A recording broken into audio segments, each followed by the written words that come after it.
So I'm going to read 1 Corinthians chapter 10. Moreover, brethren, I do not want you to be unaware that all our fathers were under the cloud, all passed through the sea, all were baptized into Moses in the cloud and in the sea, all ate the same spiritual food, and all drank the same spiritual drink. For they drank of that spiritual rock that followed them, and that rock was Christ. But with most of them God was not well pleased, for their bodies were scattered in the wilderness. Now these things became our examples, to the intent that we should not lust after evil things as they also lusted. And do not become idolaters, as were some of them. As it is written, the people sat down to eat and drink and rose up to play. Nor let us commit sexual immorality, as some of them did, and in one day 23,000 fell. Nor let us tempt Christ, as some of them also tempted, and were destroyed by serpents. Nor complain, as some of them also complained, and were destroyed by the destroyer. Now all these things happened to them as examples, and they were written for our admonition, upon whom the ends of the ages have come. And I'll just stop there.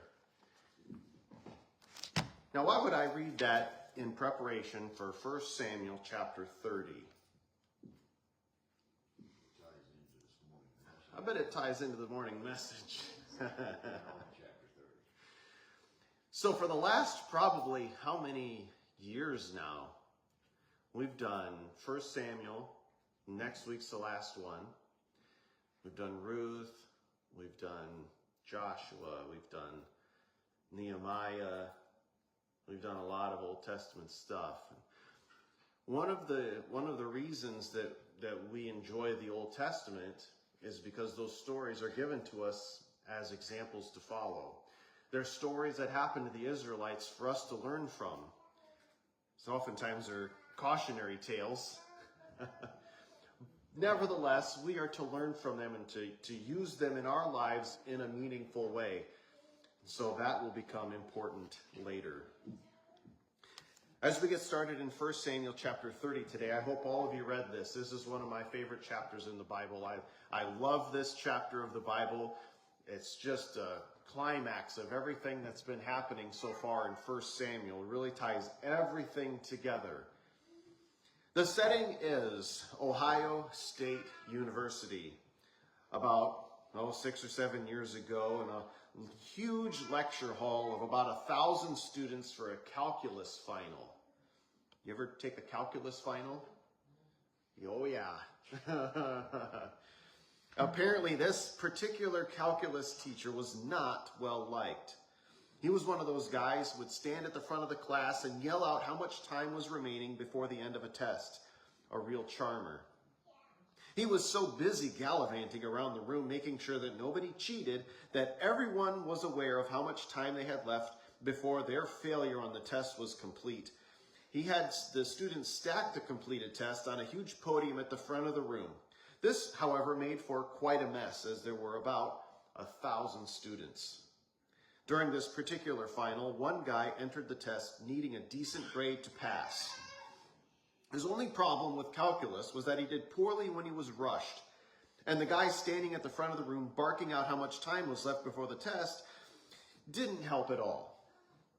He figured he wanted to assure himself of a good grade, so he hardly flinched when the professor said, "Pencils down and submit your Scantron sheets and work to piles in the front of the room." 5 minutes turned into 10. 10 turned into 20. 20 turned into 40. Then almost an hour after the test was officially over, our friend put down his pencil, gathered his work, and headed to the front of the hall to submit his final. The whole time, the professor sat at the front of the room, strangely waiting for the student to complete his exam. "What do you think you're doing?" the professor asked as the student stood in front of him, about to put down his exam on one of the neatly stacked piles of papers. The professor had plenty of time to stack those papers while he waited, and it was clear that the professor had waited only to give that student a hard time. "I'm turning in my exam," retorted the student confidently. "Well, I have some bad news for you," the professor gloated.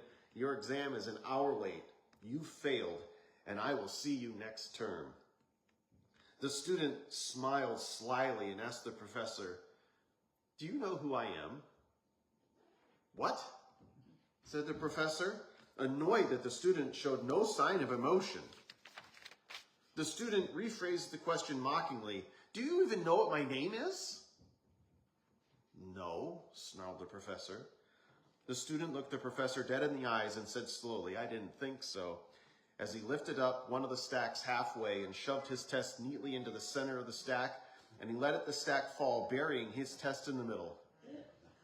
He turned around and walked casually out of that huge lecture hall. Did you have a test this week? You may not have had a calculus final, but just because you're out of school doesn't mean you don't take tests anymore. We face tests every day. Are you going to do what God wanted you to do this week? And He's going to test you.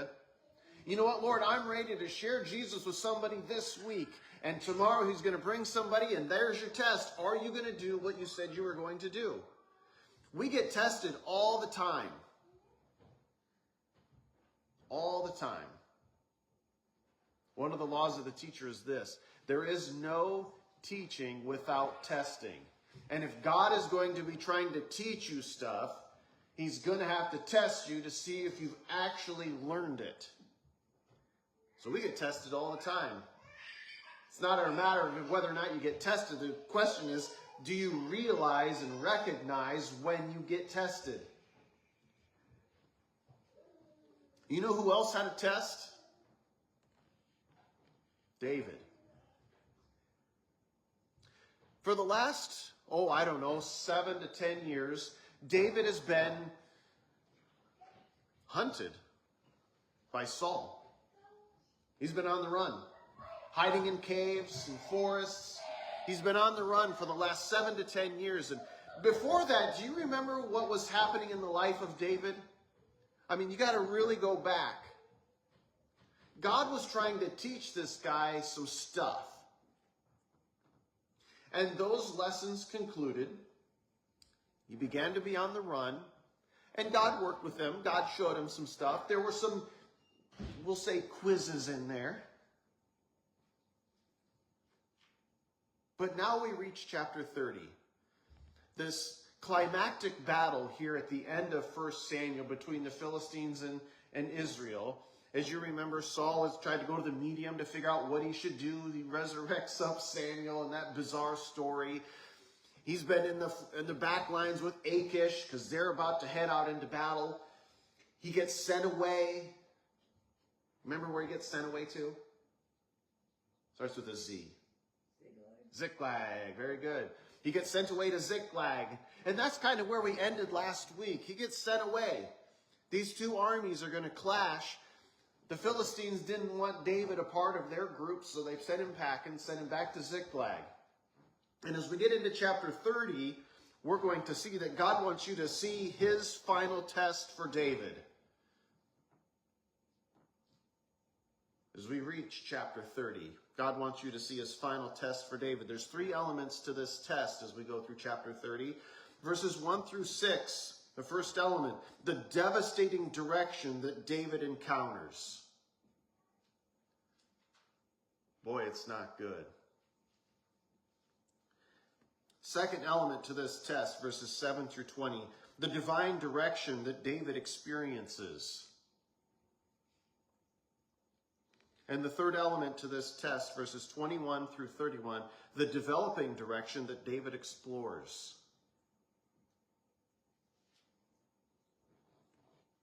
Now, as we go through this, I want you to see, if you're somebody that takes really good notes, go back to chapters 17, 18, 19, and 20. Do you remember what God was trying to teach David? We went through those chapters, and we talked about each one of those lessons. And if you took notes, you should probably have them. And see, what was God trying to teach David in those chapters? And will you see in this chapter where David demonstrates that, yes, he learned those lessons. Now, I'm not going to let the cat out of the bag until the end, of course. But as we go through this, try to figure out What are those lessons that we learned in 17, 18, 19, and 20? And where does he demonstrate that he learns them in this chapter? This is why we take good notes. Verses 1 through 6, the devastating direction that David encounters. Now it happened when David and his men came to Ziklag on the third day that the Amalekites had invaded the south and Ziklag, attacked Ziklag and burned it with fire, and had taken captive the women and those who were there from small to great. They did not kill anyone, but carried them away and went their way. So David and his men came to the city, and there it was, burned with fire, and their wives, their sons, their daughters had been taken captive. Then David and the people who were with him lifted up their voices and wept until they had no more power to weep. And David's two wives, Ahinoam the Jezreelitess and Abigail, the widow of Nabal the Carmelite, had been taken captive.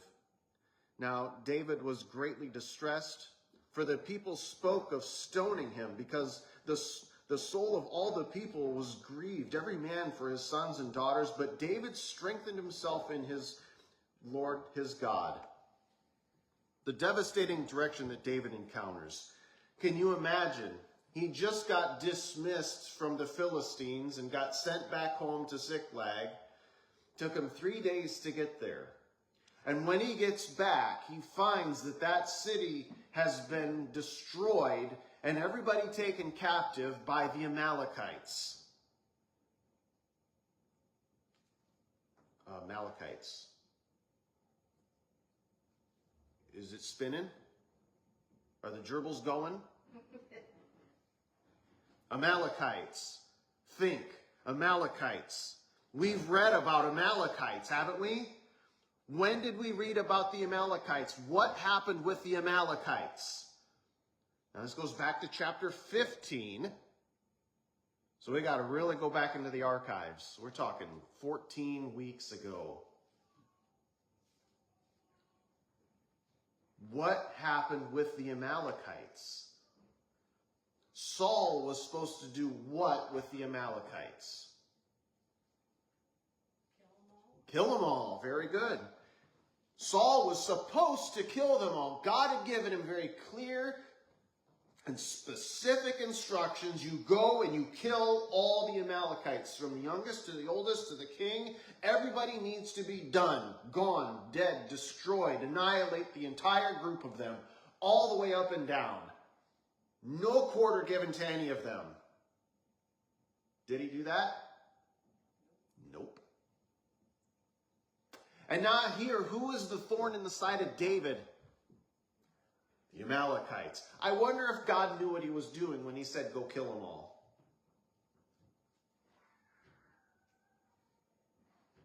You know, when God tells you to do something, I would highly encourage you to do it.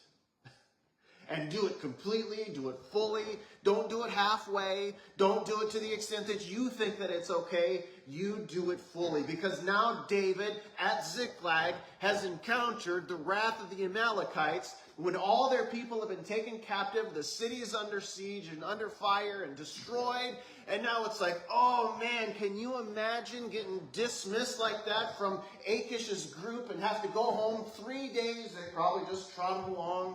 They reach Ziklag to find this destruction and devastation. What would go through your mind? I thought God wouldn't do this to me if I was following him. How dare God allow this to happen while I'm away? I thought that God loved me. You ever think stuff like that? If God really loved me, he would not allow X, Y, or Z to happen to me. And now here I come home, Ziklag is burned, my wives have been taken captive with my children. This isn't fair, this is not okay. Is that what you would think? I know a lot of people that would think even worse than that. And I suspect at some point in our life, we've asked God, what are you doing? Why would you allow this to happen? We might even say that on Tuesday. Why are you letting this happen? What are you thinking? As if, we're going to chide God somehow. Why did you allow this to happen? I think that the men that were with David, there were 600 men that were with David. I think that the majority of those guys felt that exact way. And you know how I know that? Verse 6. The people spoke of stoning him. They were not happy. If you're going to be our leader, and we're going to follow God because you're following God, then this should have never happened. And you're to blame because you're in charge. This is all your fault. You should have been telling God not to have this happen. We shouldn't have been so far away. We shouldn't have been 3 days away. Or whatever it is they're complaining about. They decide the right course of action is we need to stone this guy. How do you suspect David is feeling at this point? This is some devastating news that Ziklag has been destroyed. Your wives, your children, everybody's wives and everybody's children has been taken captives by a group of people that should have been annihilated a long time ago. You got your group of guys that are supposed to be loyal to you, wanting to stone you. I don't know about you, but probably just want to go curl up in bed and kind of wish it all away. I mean, that would take out a weak person quickly. Because oftentimes that's what we do. This is a pretty heavy experience right here. There's a lot of things that we go through in life that we just can't even hardly deal with. And David is dealing with this. And what is David's solution? When you go through something that sucks, when you have something happen to you that you don't like, when you have something happen to you that really cuts you to the core and really makes you question the meaning of life, what do? Where do you go? Where do you turn? Who do you talk to for help? What is your response? And the end of verse 6 is one of my favorite sentences in all of the Bible. What does it say that David did? But David strengthened himself in the Lord his God. What in the world does that mean? Boy, that's one of those cliches, isn't it? Boy, that just sounds really great. He strengthened him. What does that even mean? How does that work? Well, instead of being all self-pitying and self-wallowing and woe is me, he spends time with the Lord. Maybe for us that might look like reading our Bible, praying, maybe calling somebody, strengthening ourselves in the Lord, reminding ourselves that God is in charge, God is in control. I realize the Amalekites have done this. I realize that this is what happened, but God is still in control, and I can still trust God. In spite of something bad that has happened, I can still trust God. I would encourage you that when bad things, what seem like bad things happen, you can still trust God for everything. I defy you to come up with a scenario or a situation where you cannot trust God. This is a pretty devastating direction for David to face. And he strengthens himself in his Lord, his God. Try that next time something bad happens. Instead of blaming God, instead of blaming somebody else, instead of passing the buck, just strengthen yourself in God. Go to the Bible, read something important, read something that is really meaningful for you. Find something in here that you can learn, something that you can share with somebody. Find something that means a lot to you. Whatever it is you got to do, journal, pray about it. Strengthen yourself in God. Remind yourself of his goodness and his promises. David just didn't throw in the towel when something bad happened. And as we think about this final test for David, did he pass this part? He sure did. As king, he's going to experience worse things than this. Oftentimes as we go through life, we think this is the worst thing that's ever happened in my life, and you got to go, so far. This is the worst thing that's happened to you so far. This is pretty bad, but you just wait until he becomes king, and he's going to be king for almost 40 years. He's going to wish for this.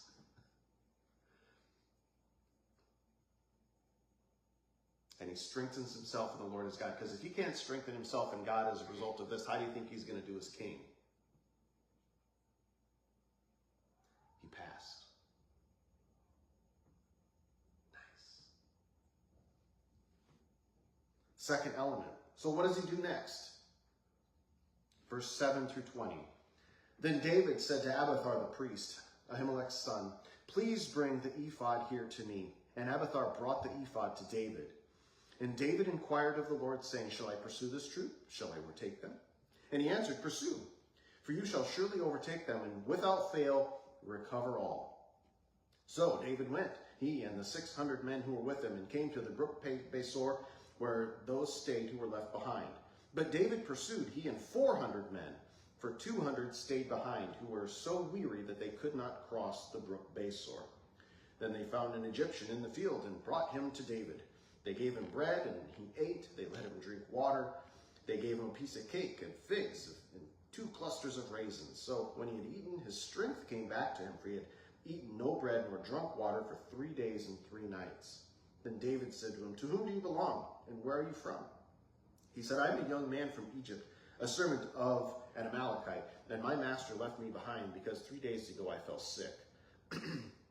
We made an invasion of the southern area of the Chethonites, and the territory which belongs to Judah, and of the southern area of Caleb, and we burned Ziklag with fire. And David said to him, can you take me down to this troop? So he said, swear to me by God that you will neither kill me, nor deliver me into the hands of my master, and I will take you down to this troop. And when he had brought him down, there they were, spread out over the land, eating and drinking and dancing, because of the great spoil which they had taken from the land of the Philistines and from the land of Judah. Then David attacked them from twilight until the evening of the next day. Not a man of them escaped, except 400 young men who rode on camels and fled. So David recovered all the Amalekites had carried away, and David rescued his 2 wives, and nothing of theirs was lacking, neither small or great, sons or daughters, spoil or anything which they had taken from them. David recovered all. Then David took all the flocks and herds they had driven before those other livestock, and said, this is David's spoil. This is the divine direction that David experiences.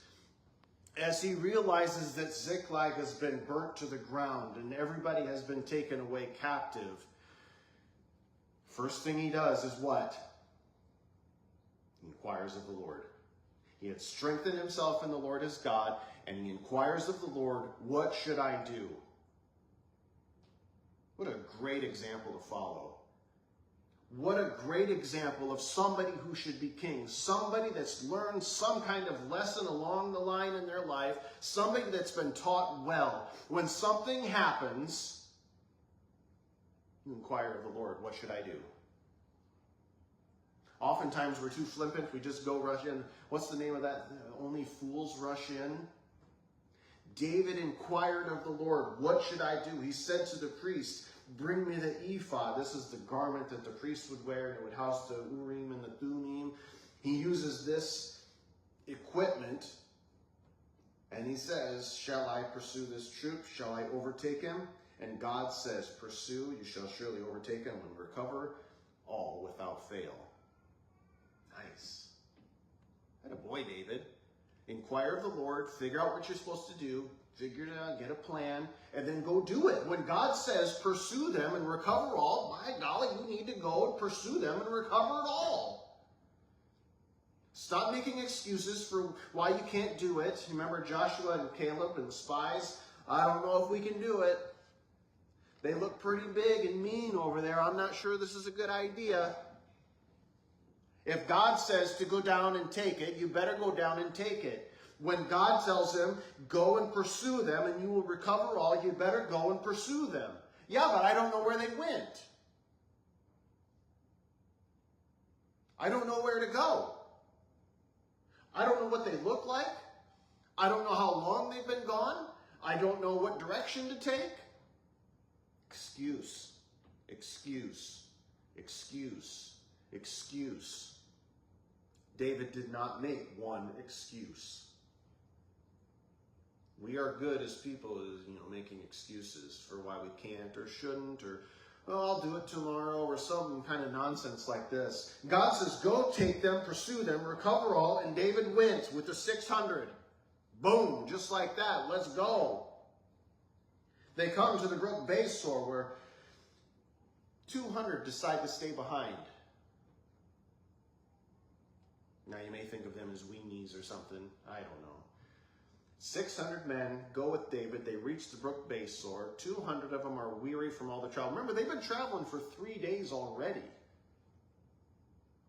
to get from where they were at with Achish to get now to Ziklag. Devastating news that Ziklag has been destroyed and everybody's been taken captive. Now they go down to the brook Besor. No cars, mind you. They're huffing it on foot. I suppose some of them may have animals to ride, but they're huffing it on foot this whole time. And 3 days march for an army on foot is a long time. And so once they reach the brook Besor, and 200 of them decide that we'll stay and guard the supplies. Okay. They end up finding an Egyptian in a field. What are the chances of that? What are the chances? The older I get, what am I going to say? The older I get, the less I believe in coincidences. What are the chances that they find this Egyptian in a field? They brought him to David, gave him some bread, gave him some water, because the poor guy hasn't eaten in 3 days. Then David says, what's going on here? Remember, when David walks into this conversation with this Egyptian that they find in the field, they have no idea what's going on. He may or may not be related to this event or not. To whom do you belong, and where are you from? I am a young man of Egypt, servant of an Amalekite. Okay? And my master left me behind 3 days ago because I fell sick. We made an invasion. Oh boy, you made a what? All of a sudden, he's got David's attention now. We made an invasion of Judah. We made an invasion of Ziklag. Oh boy. Is God in this, guys? God is in everything. The sooner you realize that, the better off we're all going to be. God is in everything. There isn't a moment, there isn't a situation, there isn't an opportunity that God is not somehow vested in some way. God is in everything, and he is everywhere. His fingerprints are on everything. It's not a matter of whether or not his fingerprints are there. The question is, do you see them? Are you looking for them? Do you recognize them? We made an invasion in Ziklag. Aha. Thank you, Lord. David said, can you take me down to this troop? And the guy says, well, just don't hand me over to him once you find him, and I'll take you there. And they find him in verse 16. They find him. They're singing, they're dancing, they're hooping it up. I mean, they won a lot of spoil. I mean, don't get me wrong, they clashed pretty hard and they got a lot of spoil. And so they're dancing and partying. David attacked them from twilight until the evening of the next day. Not a man escaped except 400 of them that rode out on camels. And what happens? Exactly as God said was going to happen is exactly what happened. David recovered all that the Amalekites had carried away, and David rescued his 2 wives, and nothing of theirs was lacking, either great or small, sons or daughters. David recovered everything, just as God had said.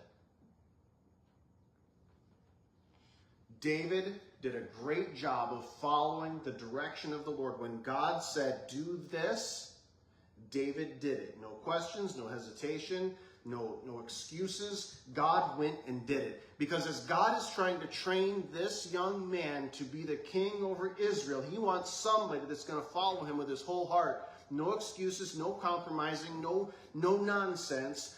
God wants somebody to listen to him. And when he says, go and pursue them and recover all, when David does that, did he pass?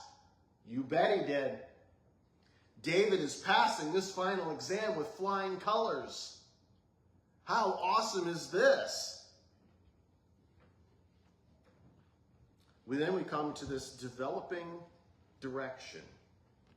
David came to the 200 men who had been so weary they could not follow David, whom they made stay at the brook Besor. So they went out to meet David and met the people who were with him. And when David came near, he greeted them. Then all the wicked and worthless men of those who went with David answered and said, because they did not go with us, we will not give them any of the spoil that we've recovered, except for every man's wife and children, that he may lead them away and depart. What do you think of that, by the way? So the 400 who went out to battle, as they're coming back. They're going back home to Ziklag, presumably. They at least got to the brook Besor, at least as far as this is concerned. They regroup with the other 200, so now they're back to being 600 strong. The 400 say to the 200, since y'all didn't come with us and do the actual fighting, you guys are only going to get your kids and your wives back. And you're going to be thankful for that, because you didn't come and fight with us. And it makes very clear that the ones who are saying this were the worthless and wicked. So what do you think of that? Should those 200 be given a portion of the spoil, or are these guys right? Maybe they're right. Should they only get their children and their wives? David's got a choice to make. The man of God, the future king, he's passed the first two elements of this test so far. What's he going to do? Do these 200 deserve more than their wives and kids? What do you think? Verse 23, David said, we're getting to the part now when David speaks, we're going to start to listen. My brethren, you shall not do so with what the Lord has given us, who has preserved us and delivered into our hand the troop that came against us. For who will heed you in this matter? But as his part is, who goes down to the battle, so shall his part be who stays with the plies. They shall share alike. David has spoken. And what did he say? It does not matter if you're part of the 200 or the 400. Everybody is going to share in the spoil alike. Well, that sounds kind of dumb.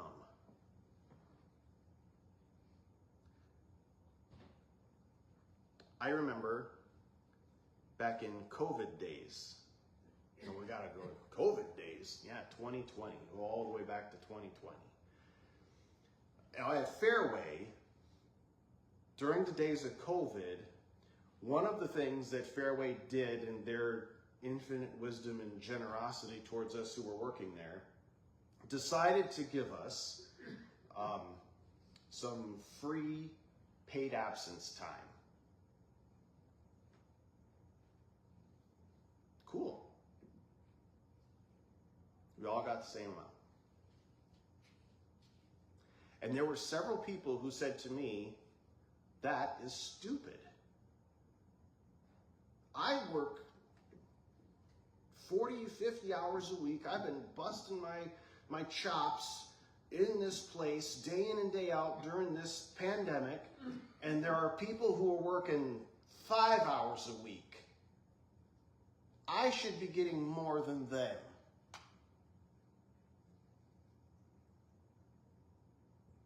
Does this sound familiar? So why do we read the Old Testament? What was I able to say to these guys who were complaining about this? Why do we read the Old Testament? These stories are given to us as examples so that when we go out into our world and minister, we have real world examples of how does God deal with, how do the people of God deal with situations or circumstances that happen in our lives. Was there a story that I could tell these people at that time to explain to them that it's not wrong to give everybody the same, regardless if you work 5 hours or 40? Is there a story that I could share? Guess what story I shared with these people? When David went down with 400 people to Ziklag, or from Ziklag, and go down and fight to recover the stuff from Ziklag, whether it was the 400 who fought or the 200 who stayed behind, everybody's going to share in the spoil alike. That might not make sense to you, but this is the way it is. Now, what was David's reason for why this was okay? What foundation did he base this reason on?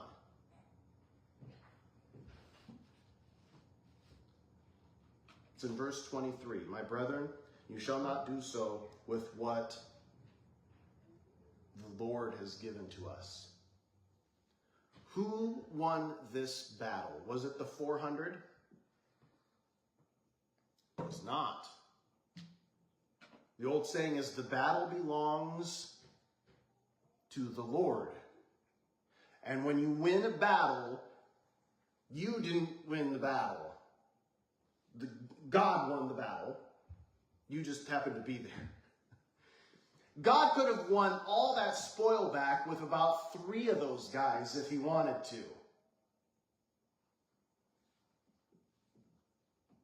It didn't matter if there were 400 going and fighting and 200 staying with supplies. It could have been 400 staying with supplies and 200 going into battle. It does not make any bit of difference to God. God is able to win the day no matter what. God is the one who wins these fights. Why do those 400 get a claim over what God has done over the 200? They don't. We all share in the spoil the same because God fights for us all equally. So we're going to share in the spoil equally. David was correct. He did a great job. He passes all of these tests. And then it's going to go on to say that he's going to make this a statute and an ordinance to Israel to this day, whenever that day is. Must have been sometime after this was written. He created a new era of understanding of how God works in the battles of Israel. And then David ends up sending some spoil to his friends, a present from the spoil of the enemies of the Lord, making a name for himself that he really is God's chosen. Now, as we've gone through this, do you remember those 4 lessons from chapters 17 through 20? What were those lessons? The first lesson was trust in chapter 17 when he fought Goliath. Remember that? He can trust God to fight his battles for him. So in verse 9, David trusts God. When God says, go do it, he went and did it. Chapter 18 was wisdom. Did David demonstrate being wise? He sure did. In verse 7, David wisely asked Abiathar for the ephod to inquire of the Lord. Very wise. Chapter 19 was being generous. Did David demonstrate being generous in this exam? He sure did. In verse 23, David generously gives the spoil to everybody. What about loyalty? Did God taught him some loyalty. Did David learn that loyalty? Did he pass this test? In verse 6, David strengthened himself in the Lord his God. He stayed loyal to God. When God says, I'm looking for a man after my own heart, I'm looking for somebody who's going to always look to me for what they need. I need somebody who's going to be a king over Israel, who's going to look to me for everything. And I'm going to teach David, a man after my own heart, I'm going to teach him these lessons. I'm going to let him fail a couple of times. I'm going to show him. I'm going to work with him. I'm going to train him up so that he could be king and shepherd over my people. And in this final exam, how did he do? He passed. And very shortly after this, he's going to be king, but we won't get into that because that's in 2 Samuel. But God did a great job with him, training him, working with him, helping him out. You know, he does the same thing for us. He's trying to teach you lessons, trying to help you understand certain things. And he's going to test you on it. Are you passing these tests? Are you doing well? For the glory of God. Let's pray.